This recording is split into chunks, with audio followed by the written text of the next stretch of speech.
many of you might only know Robert Downey Jr. from Marvel movies. In the Marvel Cinematic Universe, Downey plays billionaire Tony Stark, who doubles as the superhero Iron Man. By turning this character into an icon, RDJ, alongside producer Kevin Feige and director Jon Favreau, successfully laid the foundation for a massive entertainment business.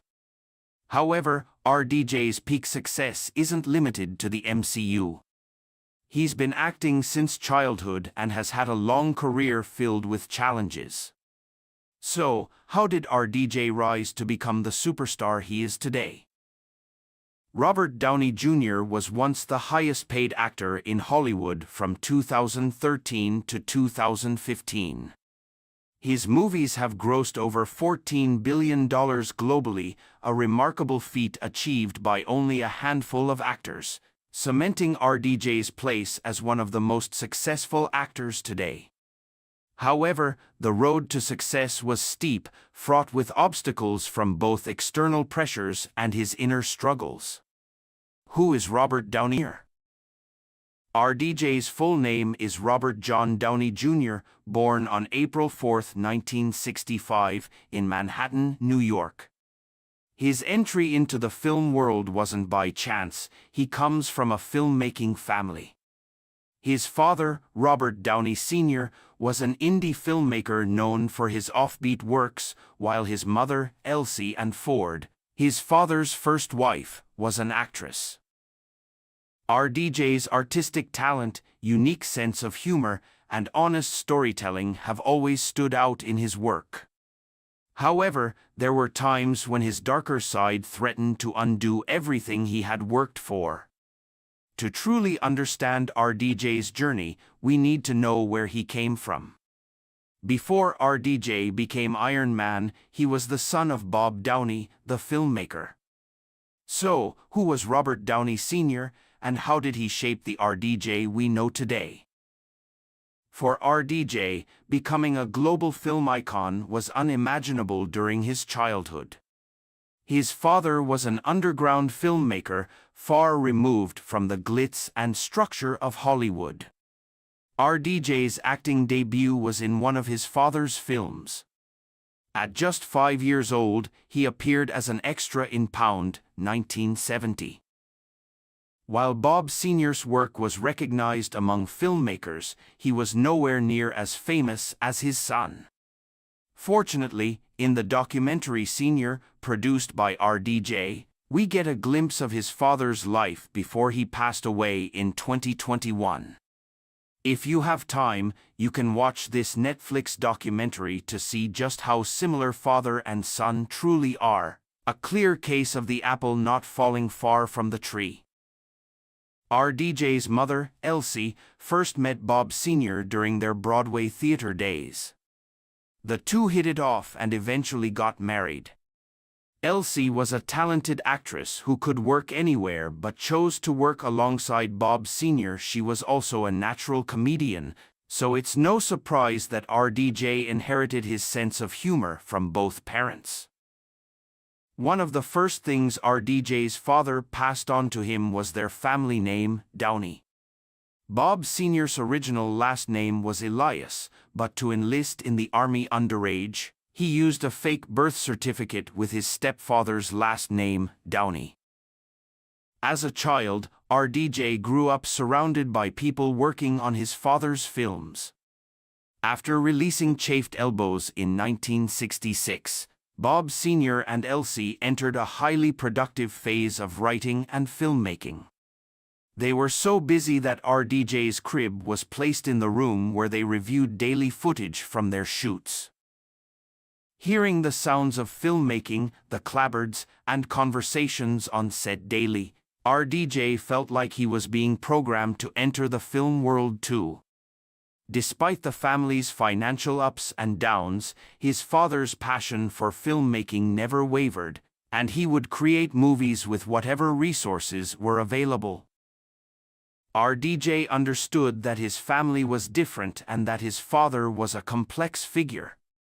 That's why he didn't mind being taken to watch mature films unsuitable for his age. Back then, parenting wasn't as strict as it is now. This shared love of movies remained a bond between RDJ and his father until his father's final days. RDJ's debut in Pound wasn't planned.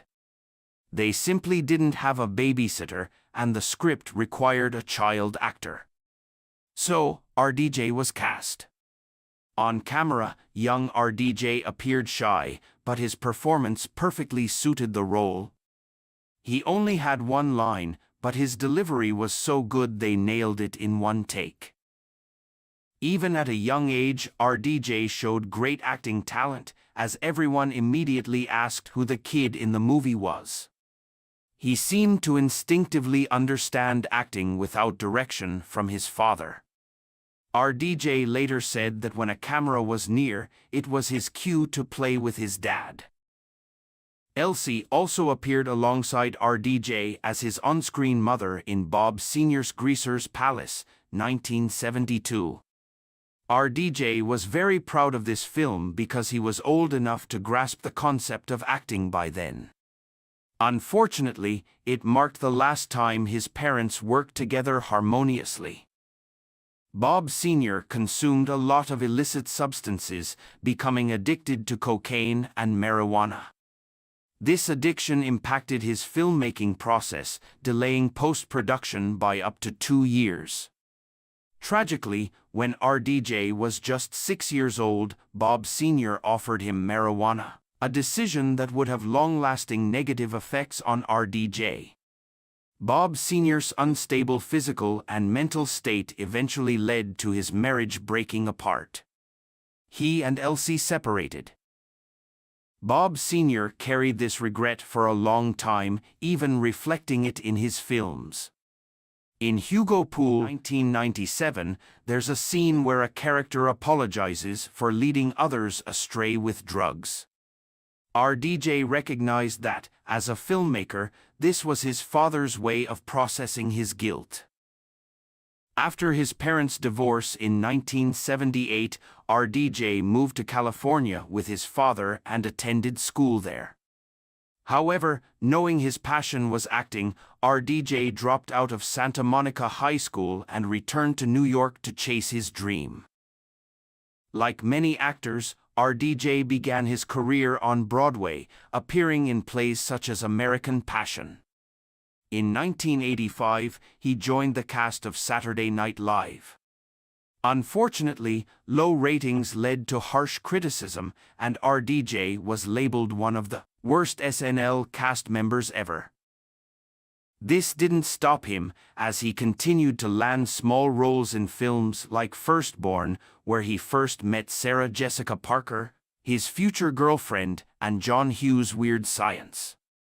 RDJ was almost cast in Hughes' Pretty in Pink as Ducky but ultimately missed the role. Instead, he secured a lead role opposite Molly Ringwald in The Pickup Artist. RDJ's breakout performance came in less than zero. Beyond being a significant milestone in his career, his portrayal of Julian, a reckless, drug-addicted young man, served as a warning. Unfortunately, RDJ's real-life behavior mirrored his character, leading to a turbulent phase in his life. The success of Less Than Zero opened doors for RDJ, including roles in Chances Are with Sybil Shepherd, True Believer with James Woods, Air America with Mel Gibson, and Soap Dish. RDJ's hedonistic lifestyle paused temporarily when director Richard Attenborough cast him as Charlie Chaplin in the 1992 biopic Chaplin. To prepare for the role, RDJ trained intensively to mimic Chaplin's movements and even learned to play the violin. His performance earned him his first Academy Award nomination for Best Actor, although he lost to Al Pacino for Scent of a Woman.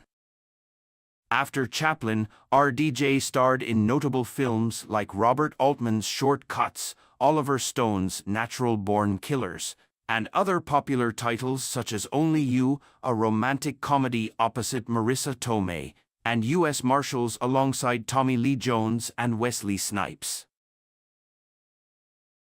RDJ's out-of-control lifestyle during this period brought him into frequent conflict with the law.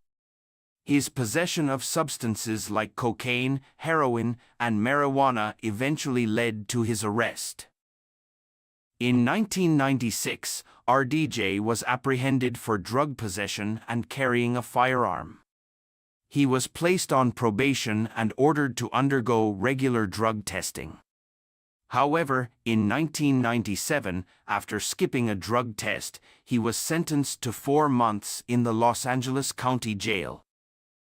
Failing to comply with drug testing again, RDJ was sentenced in 1999 to 3 years in prison, reduced to time served. Ultimately, he spent 15 months in the Corcoran State Prison in California. RDJ candidly admitted that prison was the worst experience of his life. He wasn't sent to a high-end facility and often had to share quarters with rats. Once, he got into a fight with another inmate and was beaten badly. As the instigator, RDJ was placed in solitary confinement. Yet, RDJ's adaptability helped him adjust to prison life within 2 weeks. He quickly understood the harsh environment and was ready to defend himself to avoid becoming a target. Just a week after being released from prison, RDJ landed a role in the TV series Ally McBeal. His performance earned him a Primetime Emmy nomination and won him a Golden Globe for Best Supporting Actor in a Series. However, his addiction problems weren't over yet. In 2001, after another arrest, RDJ was fired from Ally McBeal. Realizing he couldn't continue living like this, RDJ started to address his addiction. He accepted acting roles again, such as in The Singing Detective. However, due to his troubled track record, the insurance for the production had to be personally covered by the director and his old friend, Mel Gibson. Gibson's gamble paid off, as RDJ then secured another role in Gothika. Although 40% of his paycheck was withheld as a guarantee he would stay out of trouble during filming. Luck started to shine on RDJ as he broke free from drugs. He starred in several well-received films, such as Shane Black's Kiss Kiss Bang Bang, George Clooney's Good Night and Good Luck, Richard Linklater's A Scanner Darkly, and, of course, David Fincher's Zodiac. Despite having an extensive filmography spanning over 2 decades, RDJ truly got his big break when he decided to audition for a superhero film titled Iron Man. For RDJ, it was worth a shot. After all, the last time he auditioned, he landed the role in Chaplin, which earned him an Oscar nomination. Marvel Studios president Kevin Feige was impressed that an actor of RDJ's caliber was willing to audition. To Feige, it showed his enthusiasm for the role. RDJ's past was not seen as a deterrent, even for a family-friendly superhero film. For director Jon Favreau, RDJ was an intriguing choice whose performance would elevate the movie, especially since Iron Man wasn't yet a widely recognized IP. Co-star Jeff Bridges believed RDJ's reputation added an interesting layer to the story. Audiences would have no trouble seeing RDJ as Tony Stark, as both were talented individuals whose lives were in disarray before making a comeback after near-death experiences. RDJ truly embodied Iron Man. Marvel Studios' $140 million gamble paid off. Iron Man was a huge hit, grossing nearly $600 million worldwide. This success launched not only its sequels but also the foundation of the Marvel Cinematic Universe (MCU), introducing other superheroes like Thor, played by Chris Hemsworth, and Captain America, played by Chris Evans. Iron Man also became a crucial character in the success of the Avengers, which grossed $1.5 billion at the end of MCU's Phase 1, alongside team members like Nick Fury, Samuel L. Jackson, Black Widow, Scarlett Johansson, Hulk, Mark Ruffalo, and Hawkeye, Jeremy Renner. Despite his busy schedule filming Iron Man and MCU movies, RDJ still found time for other projects. One of his more controversial roles was in Ben Stiller's Tropic Thunder, where RDJ played a white actor who wears makeup to portray a black character. While seemingly offensive, the role was actually a satire of how the film industry mishandles representation. RDJ also starred in another action franchise with director Guy Ritchie, Sherlock Holmes, and its sequel Sherlock Holmes, A Game of Shadows, alongside Jude Law as Dr. John Watson. He even made a cameo in Chef, directed by Jon Favreau, who had helmed Iron Man. Other projects saw varying levels of success. After starring in The Judge, which earned Robert Duvall an Oscar nomination for Best Supporting Actor, RDJ took on Dolittle, which flopped critically and commercially. However, in his subsequent films, RDJ has proven that his post-MCU career still has great potential and success. RDJ and Christopher Nolan have actually known each other for a long time. Nolan first met RDJ while casting for Batman Begins. Although Nolan knew RDJ wasn't quite right for the role of Scarecrow, which eventually went to Cillian Murphy, the director still wanted to meet him out of curiosity. At the time, RDJ still had a shaky reputation, and Nolan, who admired him, admitted he was a bit nervous about the meeting. Though they didn't work together then, Nolan continued to follow RDJ's career. He even remarked that Marvel's decision to cast RDJ as Iron Man was one of the most important casting choices in Hollywood history because it reshaped the industry with the birth of the MCU. When Nolan finally worked on Oppenheimer and needed someone to play Louis Strauss, Oppenheimer's adversary, he knew he had to find a charismatic actor. But charisma alone wouldn't suffice. Nolan wanted someone with a long, storied career but who had rarely been offered a role this complex. That's why Nolan chose RDJ. Although RDJ didn't have to undergo physical transformation for his role like Cillian Murphy did with his strict diet, he was required to make significant changes to embody Strauss. RDJ's flamboyant and witty Tony Stark persona was entirely suppressed to portray Strauss, an insecure and vengeful bureaucrat. The result was astonishing, as audiences were impressed by RDJ breaking free from Iron Man's shadow. You know a lot about Robert Downey Jr.'s career and movies. But how well do you really know him and his origins? Let's dive in. Robert Downey Jr. is a multi-talented artist. If you've watched his films, you probably know he's skilled at many things, including dancing. But did you know that as a child, RDJ once took ballet lessons? When RDJ was 10 years old, he lived in London and studied at the renowned Perry House in Chelsea. There, boys and girls were required to take ballet classes. Can you imagine young, rebellious RDJ being made to dance ballet? He himself found it amusing.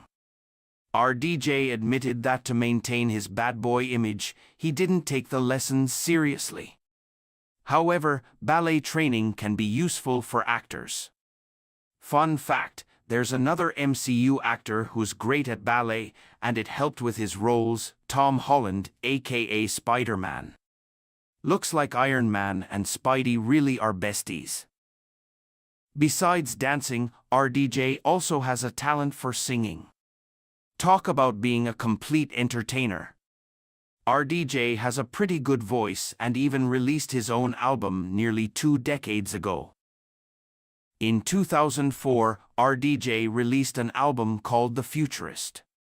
Not only did he sing, but he also wrote some of the lyrics for songs like The Futurist, 530, 530, and Broken. He made the album after overcoming his battles with addiction. However, the album reflected his darker experiences, and friends said the songs felt melancholic. For instance, Broken was reportedly written for his ex-wife, Deborah Faulconer, expressing his remorse and admitting he wasn't ready to fully love someone back then. The song was even featured in Shane Black's Kiss Kiss Bang Bang.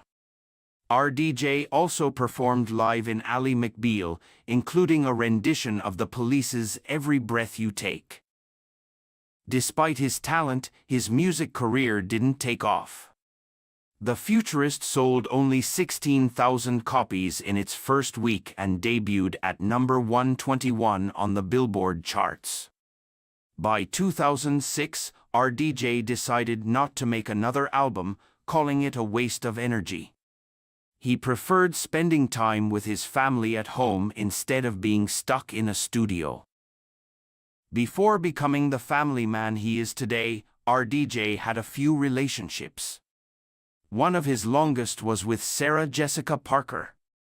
They met at 18 while filming Firstborn. They lived together for around 8 years, breaking up in 1991. RDJ didn't shy away from admitting that he was the main reason for the split. He struggled with alcohol and drugs, which clashed with Sarah's sweet and supportive nature.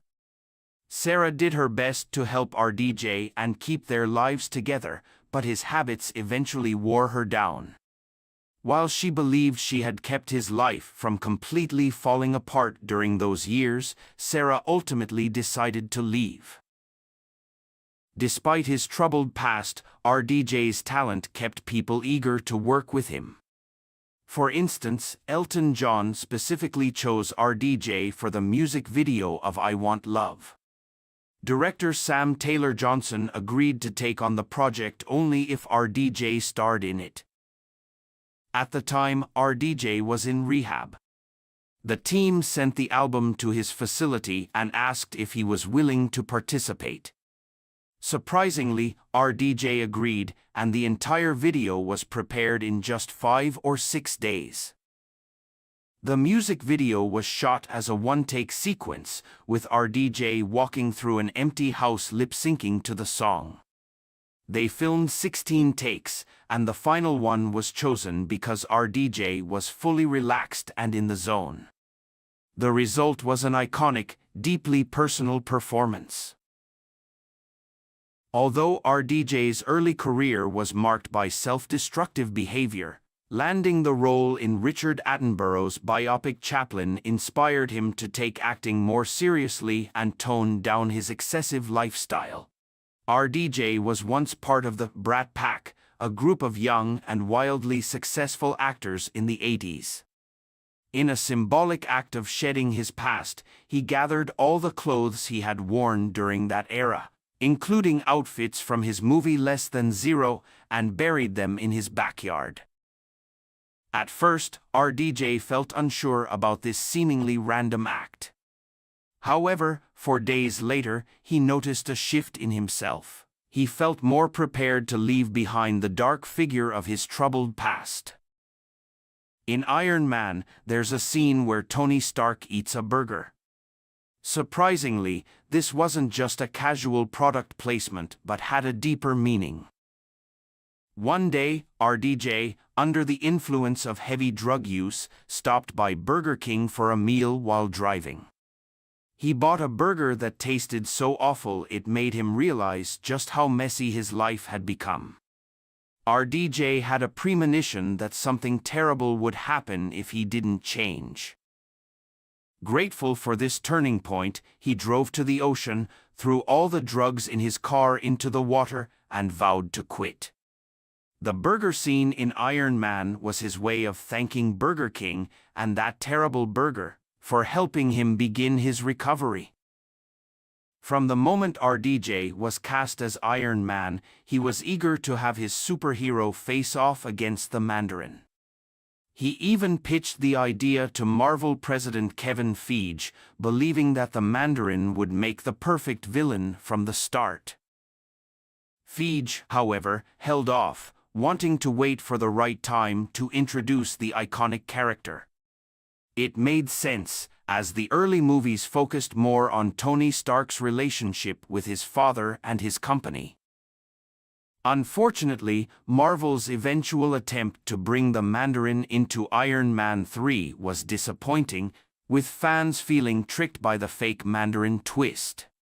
They redeemed this later in Shang-Chi and the Legend of the Ten Rings by introducing Tony Leung's portrayal of Wenwu. Despite appearing in numerous action films, RDJ isn't just acting when it comes to fight scenes. He has been practicing martial arts for years, particularly Wing Chun, which he started in the early 2000s. RDJ often incorporates Wing Chun into his films. For example, in Sherlock Holmes, his real-life Wing Chun instructor, Eric Oram, not only trained him but also served as the film's fight consultant. Wing Chun, a Chinese martial art, enhances focus, concentration, and relaxation. A combination of self-defense techniques, combat skills, and strategy, it's also studied by members of the Navy SEALs, FBI, and CIA. For a Hollywood leading man, RDJ isn't particularly tall, standing at around 174 centimeters or 68.50 inches. This difference is noticeable during premieres when he's surrounded by much taller co-stars. While height isn't an issue in public appearances, it can become a problem on set, especially when working alongside taller actors. With Chris Evans towering over him by 9 centimeters, 3.5 inches, or even Jude Law by 4 centimeters, 1.5 inches, RDJ sometimes struggled to match their stature. Since Sherlock Holmes, RDJ has regularly worn platform shoes to balance the height disparity. Director Guy Ritchie even insisted on it after noticing RDJ appeared significantly shorter than Jude Law in early footage. At first, RDJ had trouble walking in the elevated shoes, leading to multiple on-set mishaps. Susan Levin is the most significant figure in RDJ's transformation. Now known as Susan Downey, she is also a producer on several of RDJ's projects. They met in 2003 when Susan was producing Gothica under Silver Pictures. She had been warned about RDJ's troubled reputation and was tasked with keeping an eye on him during filming. Initially, Susan wasn't impressed by RDJ, finding his behavior odd. RDJ pursued her persistently, but Susan remained cautious, maintaining her professionalism and avoiding romantic involvement with an actor on her film. At the time, Susan was a well-behaved individual who had never even smoked, while RDJ was the complete opposite. Despite their differences, they started dating after the film wrapped. Things progressed quickly, and RDJ eventually proposed. However, Susan made it clear that she would only accept if he completely quit drugs. Given this ultimatum, RDJ decided it was time to change. 2 years later, they married and now share 2 children, Exton and Avery Roll. They also continue to work together, producing films like the Sherlock Holmes series, The Judge, Doolittle, and the documentary Senior under their production company, Team Downey. RDJ's career journey is undoubtedly lengthy and full of inspiring moments. It's remarkable to see how he overcame dark times, even serving time in jail, and emerged stronger. His story proves that it's never too late to change and achieve greatness. See you next time for more fascinating stories from the world of cinema.